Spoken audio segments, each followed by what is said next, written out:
That is. Oh my God. Okay, hold on. Let me fix my wig. Hold on. Let me fix my wig. Okay. Oh. This is actually all my real hair. This is actually all my hair. Now, do you like your hair longer or shorter? You know, that's a good question because I kind of go back and forth. Like, because I went through chemo, and so when I went through chemo, my head looked like yours. I didn't have no hair at all, no hair at all. And then I literally said, God, just give me some hair back. Just let my hair grow back. And however you let my hair grow back, I'll keep it that way. Because I used to color it all the time. And it came back pure gray. It's like silver. And I love it. I absolutely love it. Wow. Yeah. So, I think the last time we talked, I was growing it out because I thought I was getting married. But then that didn't happen. Psych! Psych your mind. God had other plans. Yeah. And so, but I just thought, you know what? I'm gonna still let it grow. I'm gonna still let it grow. And it's the holidays, you throw on a beanie or whatever, and you got your hair. It's good. And I think, ladies, we like to have fun with our hair. Right. So speaking on that, you said, about the whole marriage part and not being married now, but do you feel like you have just more time to do what God wants you to do? This is really such a good question. This is such a good question because there is part of me that feels that way. Yeah. There's part of me, and in my prayer life, I have told God, I said, God, if my life be for ministry and it's just my will to be a wife, it's not your will for my life to be a wife, I'm okay with that. Yeah.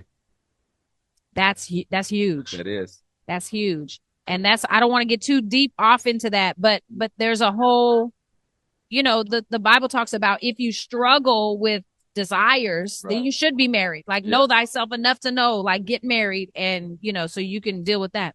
That's not a struggle for me. It's never been never been a struggle. So, now I say, God, now don't take my desires now. Cause if you do send a husband, I'm going to need my desires now. I'm going to need them. Don't take them, but help me to take dominion over them. So they're not running me. Right. Because that's kind of the name of the world order, right? You're run by your desires, your desire for more, your desire for wealth, your desire for shiny things, fancy cars and big houses and for men, lots of women and like whatever the desire is. And desire has never been, it's never been a thing for me. Yeah. I'm just kind of like, okay, it's not for me. Yeah. It's I tried it, I tried drinking, I tried smoking, I tried all those things. Yeah. It just wasn't for me. So, wow. It's interesting because I just made a video yesterday. I ain't posted yet though, but it was based on the battle between spirit and flesh. And daily. I mean, when you think about it, it's simple when you just think about good and bad and just the decisions that we make and how those decisions have consequences. Yeah. Of course, whether those are good and bad, but we still have to be able to be self-controlled. Yeah. And manage our thoughts and sometimes it's not easy because we want things, but are the things that we want that are the things that we need. Right. That part. Yeah. That part. And I think it's really interesting that as humans, we try to separate those two, right? Yeah. The Bible says the power of life and death is in the tongue. God only gave us one tongue. We don't have two tongues. We don't have a good tongue and a bad tongue. Yeah. We have one tongue. So that same tongue that you use to bless people, to speak life over your children, to encourage people is the same tongue that you cuss somebody out when they run you off on the freeway or cut you off on the freeway. And so I think that it's interesting how we've depicted this good angel, bad angel type of thing because we're always trying to separate it, but it's not separated. Yeah. And we have one mind and we have multiple choices. So I think the sooner that we come to peace with that and really take accountability for our choices, then it's like, I'll think twice on how I speak to people because I don't want to speak, to my daughter lovingly and kind and gentle. And then I'm cussing somebody else out. Like to me, that's because one day you're going to slip up and you're going to cuss at your daughter. Because what's in a man, comes out. Yeah. And so I think that's really important that we remember we're in alignment, right? We are in alignment with God's will. It's our own will that gets in the way of God's will, not anybody else. It's nobody outside of us that gets in the way. It is what we choose to do. And sure, there's influences, but you can take that influence to do good just in the same way that you can influence. Okay. What happened? What happened? Okay. Yeah. I love live television. I love it. I love being live. This beautiful little baby just came and I said something, blah, I don't know what the baby said. Bless her heart. Okay. So yeah, so when we don't take accountability, that's when it gets real convoluted and real twisted. And that's when things can really start building up inside of you, right? You make choices and you're like, oh, it's fine. It's not a big deal. Mm-hmm. But it really is. It's like, I think it was Maya Angelou that talked about this, like words are like things. So she said she would have a dinner party, and if someone would come in and speak something, speak negativity or speak hatred or speak racism or speak something, she thought of it as like they just left something in her house. Oh, yeah. She would ask them to leave. You cannot leave this negativity in my house. And then she would have to, like, because she really thought words have such weight. It's almost like just little droppings all over the house. She would ask people to leave. Don't leave that stuff in my house. Right. That's wisdom. That is. Wisdom. So, I mean, when you just read her poetry, it's all about uplifting, positive messages. That's it. Yeah. That's it. So I have a question, because I feel like people this day and age, I mean, everybody's just on social media. There's a lot of stuff going on as far as whether it's people succeeding in something relatively quick, or, you know, they got these money schemes, or not money schemes, but hey, follow me, or I teach you how to get to this many followers, or do this, or make this amount of money. Yeah. Have you ever been in a place where you actually felt like you were comparing yourself to somebody else?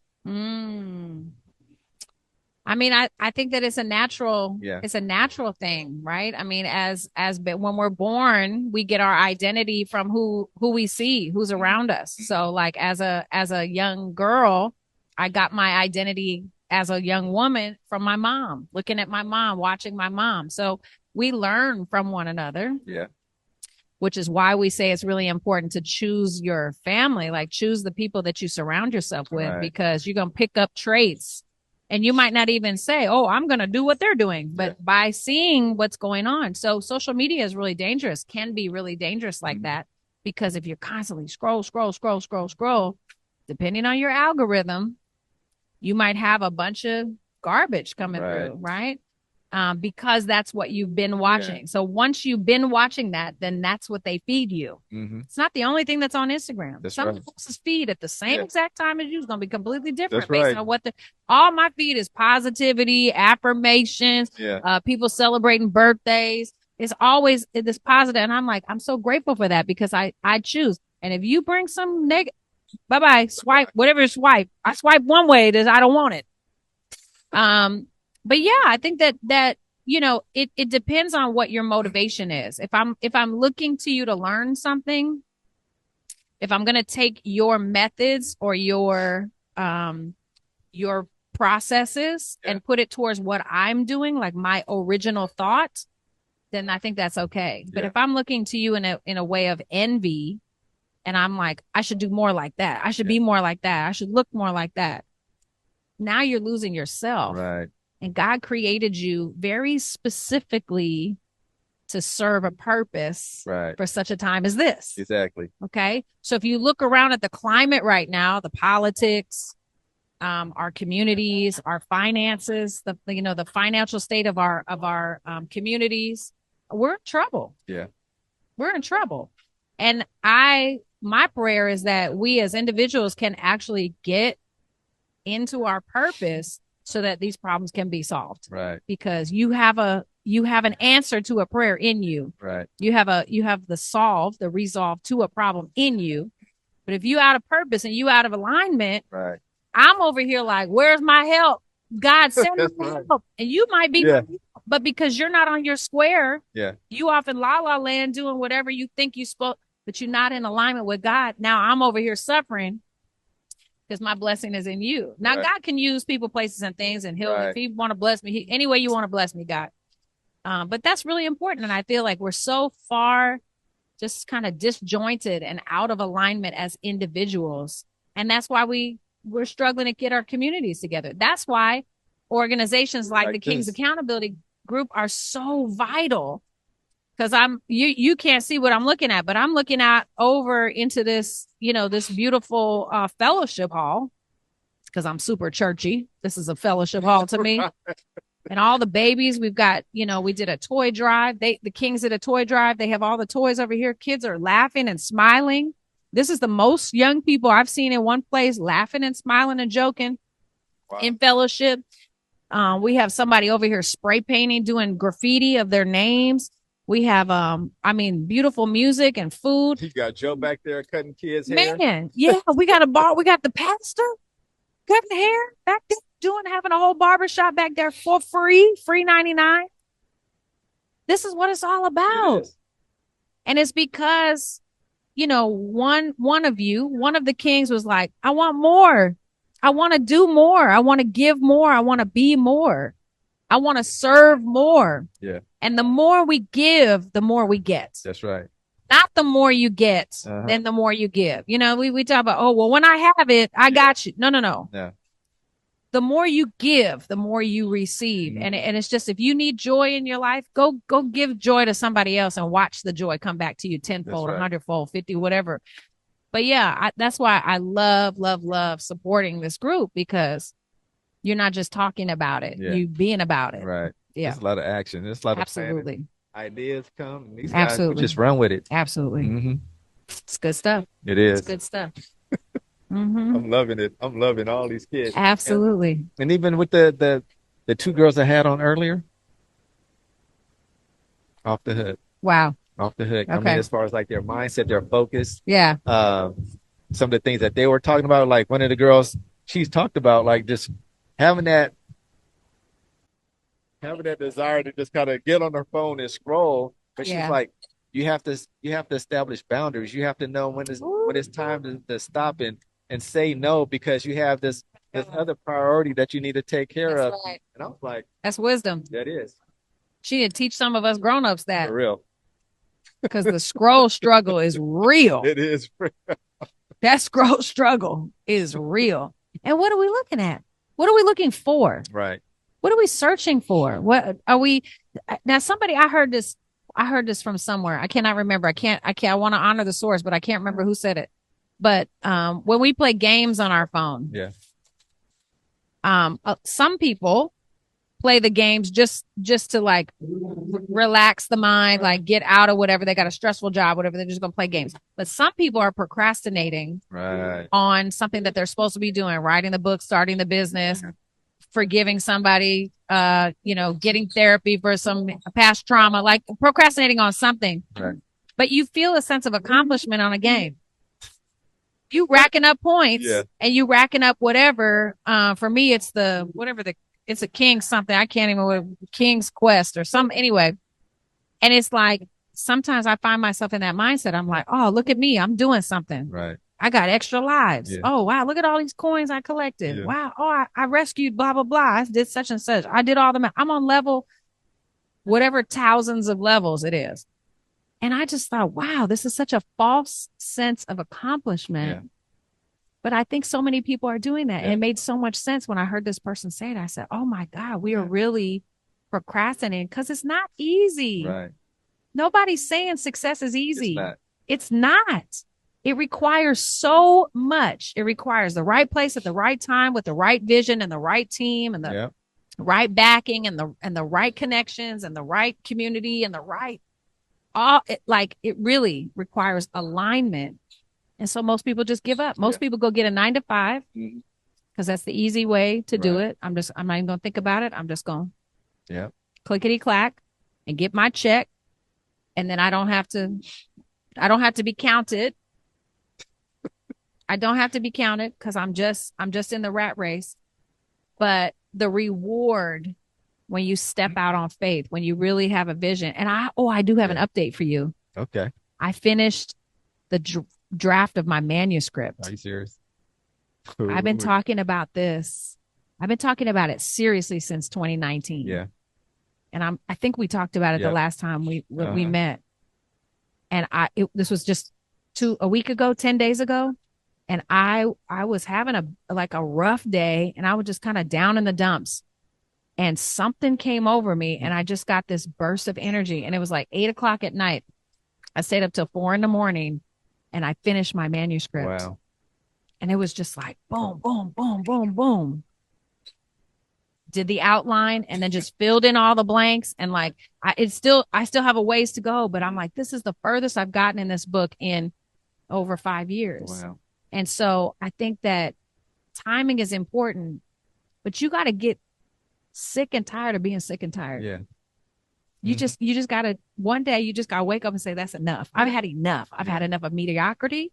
I've had enough of just giving. And here's another thing, just giving 25% to the world, all the people in my life, because I'm protecting that other 75% because I've been hurt. So I'm not going to give any of the 75% because I need this 75. I'm going to keep it hostage. Yeah. But I'm just going to give 25% and then wonder why other people don't give us 100% because they can feel our holdback. Right. They can. They can feel our resistance to not being forthcoming with our whole heart, mind, body, whatever it is. And so I'm like, oh, I did my manuscript. So I'm excited. So it's slated for my birthday release, February 21st, and keep you posted. Okay. And I'm probably going to do like a Yoshi's concert release. All right. For my birthday and for my book. Nice. I'm speaking those things out into the atmosphere because if you don't, accountability. That's right. If I don't tell anybody, nobody will hold me accountable. So I'm telling you all, hold me accountable. February 21st, Yoshi's. Yep. Somewhere around there. Somewhere around there. Mm-hmm. Somewhere around there. Yeah, absolutely. Absolutely. You were just dropping some nuggets, right? Oh, my gosh.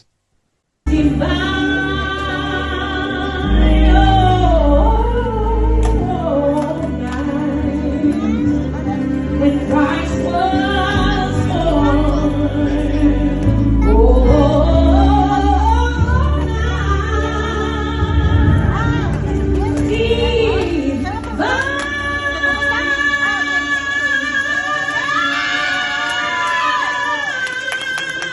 I'm just thinking about giving yourself like this fully. And I think a lot of times people already know how you are. They already know your personality. Mm-hmm. And so when they see you engage with somebody else where you're just being loose, fun, outgoing, authentic, then all of a sudden you get with them. It's like you're not giving it all. You're reserved. You got the wall up a little bit. It's like they sense that. That's true. How come Ashling ain't giving me all herself? That's she true. Not having fun with me? She was just over here. But let me speak to that because I'm what's called an ambivert. Oh. So an ambivert is a hybrid of introvert and extrovert. Yeah. So for those flight assessment people out there that know about the flight assessment, I am a dominant flight attendant personality, which is people. People fuel me. Yeah. But I also have an introverted grounds crew side that I have to go away to seclusion. Yeah. For example, last night I went out with the homies to a Christmas concert and I was fine. We walked into the thing and I saw the band and I knew the band. And so I'm engaging, eye contact. I'm enjoying the music. My friends are here. We're taking selfies, like all extrovert. But after that, we went across the street and they had like a dessert table and lots of fellowship. And immediately I was like, I got to go home. I can't do this. I can't do this. And I felt bad because one lady came over and she was right to the point. Yeah. One lady said, I seen you on Sunday Best. I want to take a picture. I was like, great. Click, click. She went about her business. Yeah. But another guy came over and was like, oh, yeah, like wanted to be in my face, engaging in conversation. And I was just all, I'm so sorry. And so I've learned that because I'm a public figure, right? It's a little different because people expect me to be out extrovert all the time. I have to steal away. Yeah. I have to sneak away because sometimes I have reserves. Right. I get it. And I could just keep the burner going. Yeah. And then rest the next day. But there's sometimes like last night and I think it's because it had been several days of being out of, doing shows or singing or being in the public. And I was just like, oh, I've had enough. And so we had to dip out because I couldn't even fake it. And I never want anyone, I never want anyone to come up to me and be like, she was rude. I saw her on TV and she was so nice, and everybody talks about how nice she is. She was rude to me. I never want that, because that's not who I am. Right. So I have to take responsibility for my personality and take care of my needs in that moment. And so nobody got hurt. There were no casualties. My personality did not kill anybody last night. But that's just part of being self-aware, just knowing who you are, and you already know your limitations. Full-time job. Yeah. Full-time job being self-aware. Yeah. But it's so important, and it's so rewarding, because then I can show up today and give the full gamut of my flight attendant personality. Mm-hmm. And it doesn't matter. The babies need me, I got you. Yeah. Strangers need me, I got you. You need me, the homies need me, I got you. And then I'll leave here and I'll go eat a proper meal, and then I'll go rest, and then to, live to do it again. Yeah. Mm-hmm. But I think that's just one of the advantages of actually, one, being familiar with like the DISC assessment. Yep. Just knowing the different personality styles, because you have some people, like you're saying, you got the introverts, you got the extroverts, you got some people who are just like just straight up organized, and and they got the analytical type of folks. And I'm kind of like you also. It's like, once I put my foot forward and get after some stuff and be social for a minute, I'm good. But then there's that time when it's like, I just want to chill. Right. Nobody bother me. I just want to do some research or something. Or right. So are you lieutenant pilot? Because I got pilot. Pilot. Then flight attendant. Flight attendant.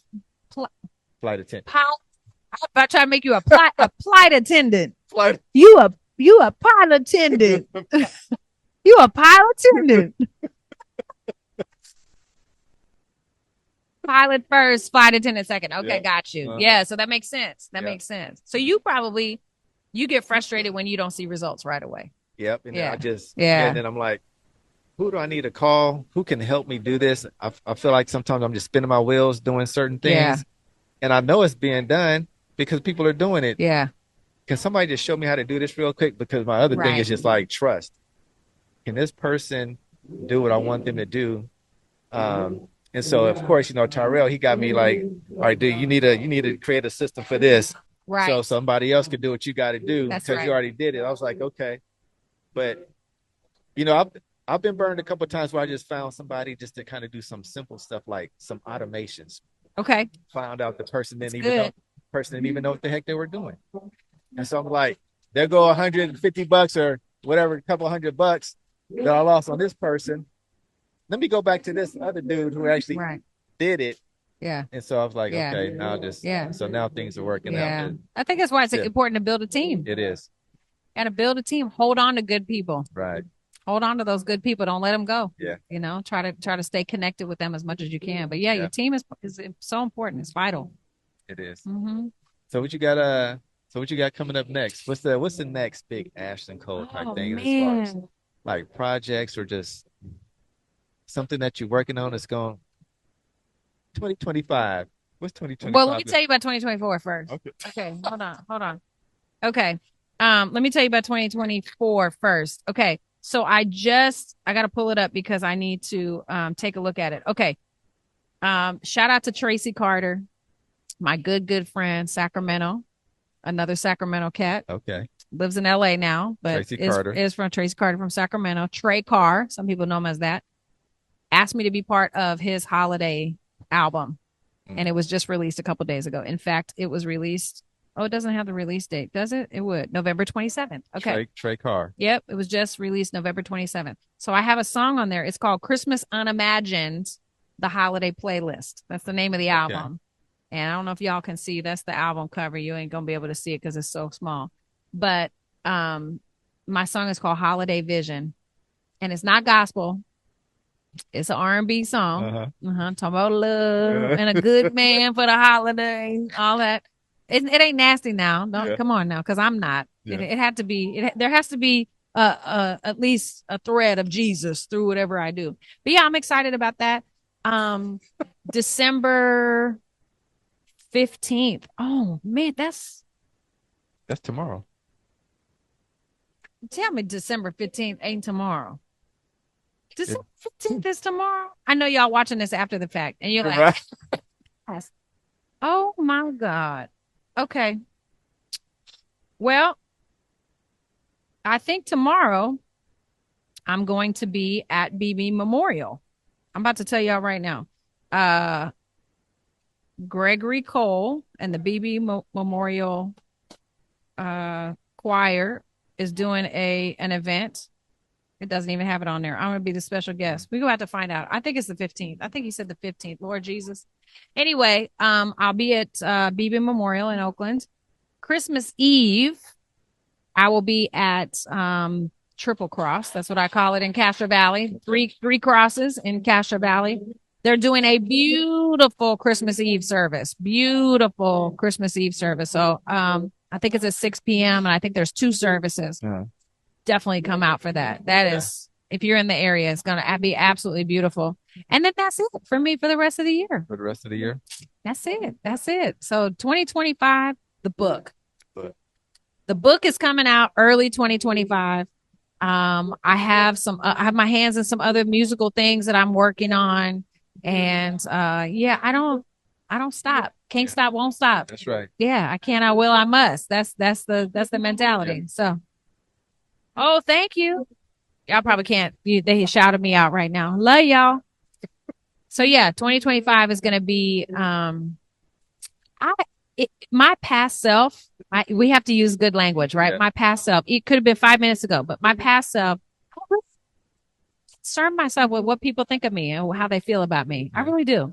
I put too much weight on what other people think of me, feel about me, and what other people want from me. Yeah. And I take too many suggestions. Mm-hmm. Don't you feel like that depletes you of like just energy because now you're worrying about something that you can't control? It does. Remember that sick and tired of being sick and tired? Right. That's where I'm at right now. And I realize sometimes I'm like a dog chasing my own tail. Yeah. Because I'm like, but they said this would be such a good idea, but they said that I should do this and I should be doing, and I'm like, but what does God say? Yeah. What's God saying? And so I've gotten distracted at times. You know, it's funny that you said that because I'm on there's a guy named Justin Welsh. Props out to Justin Welsh. He's started a couple. Well, one, he's huge on LinkedIn and Twitter, and he has like some programs that he started and just helping other people become solopreneurs. So his title of his newsletter that came out today on Saturday Solopreneur is delete some of your offers. Wow. That's real. Yeah. And so that is real. That's real. Yeah. Because you can't be everywhere. You can't accept everything. Sometimes you just need to focus on you, or we just need to focus on ourselves. That's it. And not get so consumed with other stuff. Otherwise, it just prevents us from doing what we really need to do. Yeah. And then we never get anything accomplished. And don't make decisions in depletion. Mm-hmm. When you're feeling depleted, don't make decisions. Yeah. Do not. Now you could be feeling depleted because you haven't had enough water, you haven't had enough sleep, you haven't eaten the right foods that day, whatever it might be. You might be hangry. Yeah. You might need to halt, which is hungry, angry, lonely, tired. Like there's, if you might need to halt for real, but don't make decisions in depletion. Yeah. Because you're going to be focused on the wrong thing. If you're depleted financially, you're going to go after money. Yeah. You're going to make a decision based on money, and not every paycheck is for you. Not every check is for you. That's right. And so you got to get in alignment. And we've talked about this before many, many, many times, but when you have an affirmation that you write that really speaks over who you are, what you do and why you do it, it makes it easier to say no to things. It does. Because you can go back to that. Like mine is, I am an influential leader, inspiring people towards their breakthrough, using my creative gifts while building a legacy of health, wealth, and integrity. Yeah. So if it doesn't bring health, wealth, or integrity for the next generation, I don't want it.